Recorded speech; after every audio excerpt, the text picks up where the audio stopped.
Hey guys, Tater here with the Pogo Stick International Championship participant, Gary. Today we are going deep into Little Nightmares. I very recently played and I enjoyed it for the most part. I've even ranked it as number 2 towards my top 10 puzzle games. I'm making this video purely because I had so much fun playing this game, to the point where I've played it a lot more than once. If you have already played this game, then compare your ideas whilst this video is playing.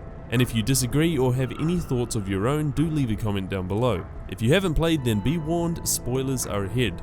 So let's get into My Little Nightmares friendly janitor theory.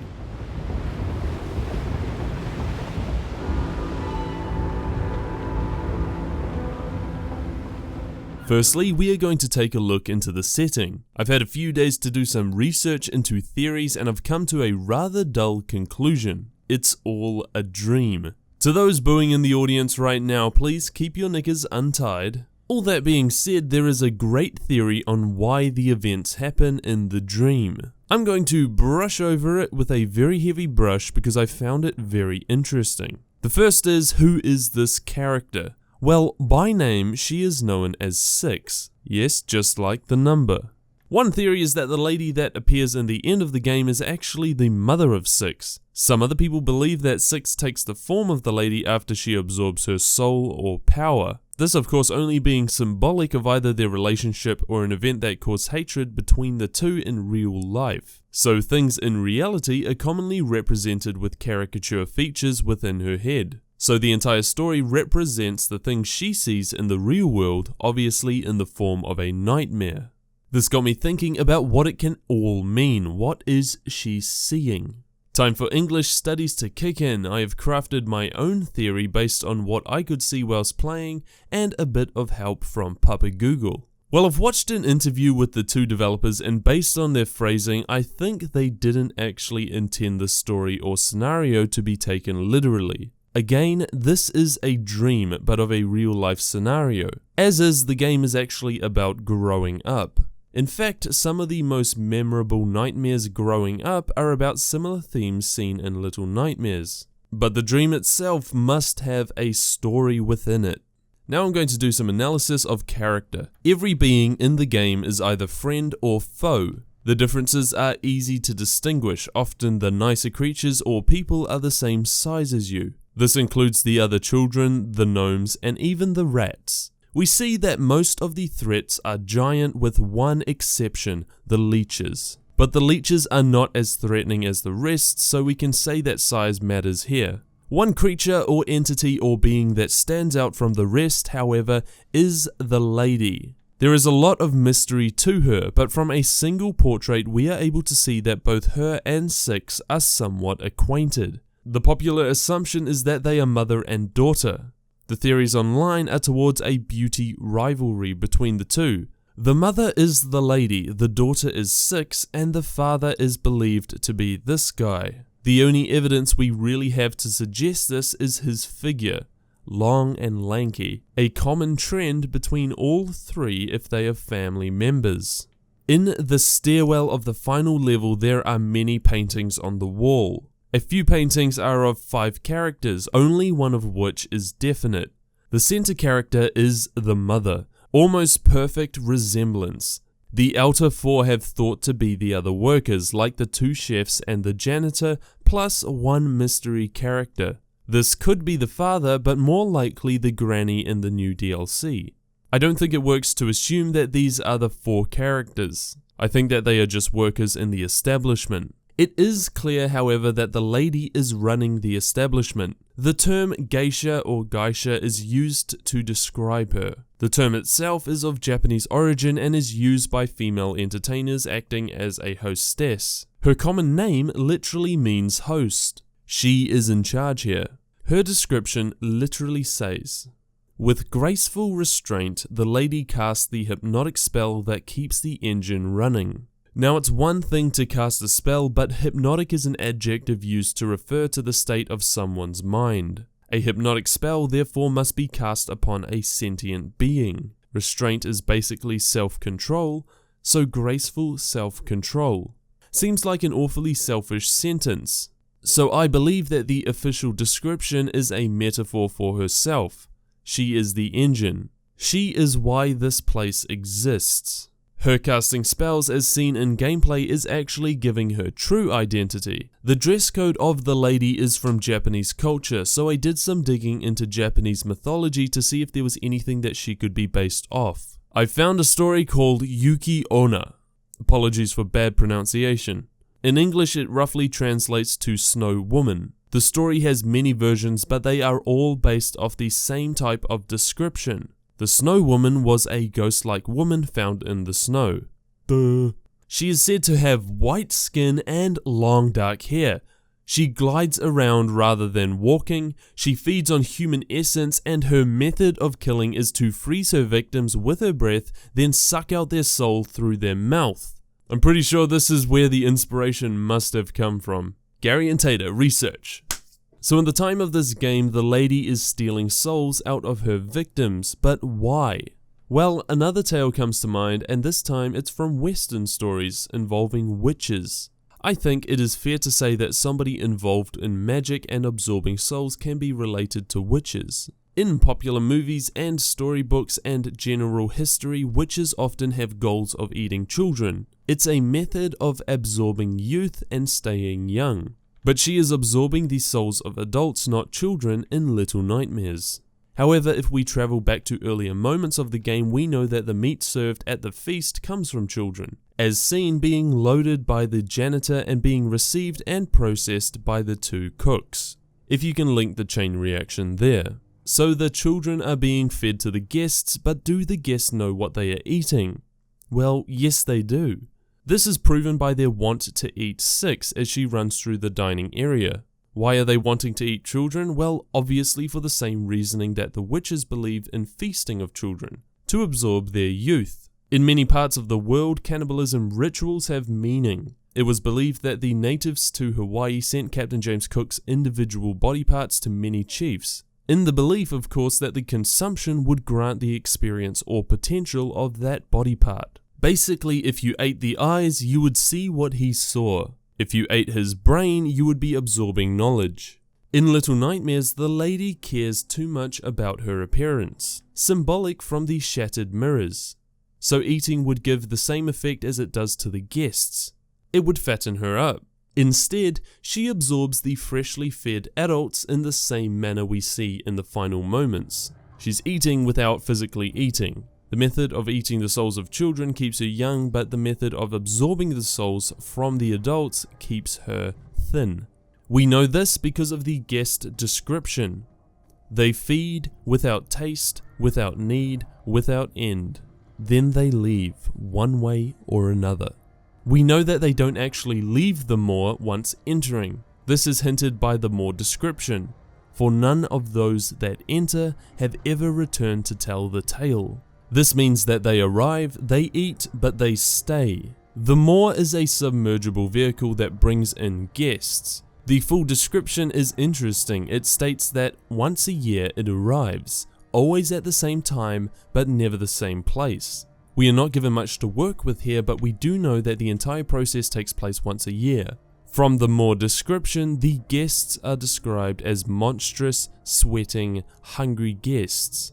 All seams bursting, bodies bulging, eyes dead with boredom. The last phrase in particular makes me question something. Do they know what they are doing? Are they conscious of their demise? Well, two possibilities. Either they are just oblivious to everything, they just think they are going on some sort of cruise, maybe. Or they are dead inside with boredom. They have found peace with the idea of death since they no longer value life. I noticed that the guests do not bring a form of luggage on board, so my assumption is that they do not plan to stay long, or they know why they are there for a voluntary sacrifice. Now let's move on to the most important part. This is my theory. The janitor, he is your friend. The lady is your mother. You were born inside the establishment, put deep in a place for protection, not expulsion. All of this is revealed to us because of one friggity-diggity object.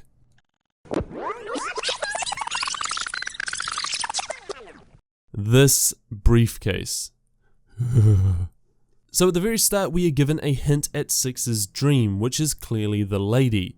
She obviously fears her, and there is more than enough evidence to suggest they know each other, including paintings of course, and the fact that she has nightmares about the lady means she must have seen her. So something has disturbed her recently, causing Six to have this dream. So the animation that plays upon getting caught by the lady shows us that her method of killing cannot actually kill Six. She is lifted into the air by a magical force, but no death is shown and no soul is absorbed. Therefore, we cannot conclude that it kills her. In the events of the leeches wrapping around Six, or the cooks throwing Six into an oven, or the guests eating her, all of which are proven as conclusive deaths. The only two that don't kill her are the lady and the janitor, but we'll get to the janitor very shortly. It is commonly theorized that the lady wants Six dead because of her beauty. I think this is false. The lady is definitely into her looks, but a better way to view it is that Six possesses the same power as her mother. Therefore, there is a rivalry of control. How can we prove that Six has this power?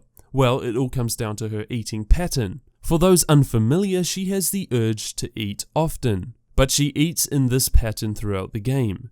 She eats bread, a small piece of meat, a rat, a gnome, and her mother. Then of course at the end she consumes all the guests. The pattern doesn't conclude much, but the way she eats does. She starts off by eating the whole bread and takes a few bites out of the piece of meat, then takes just one bite out of the rest. I think her hunger remains because, like her mother, she needs to feed on souls. Currently the only human soul she has eaten has been from her mother and all the guests at the end. Eating her mother unlocked the ability to take control of the moor, as we can see in the end scene when she unlocks the door.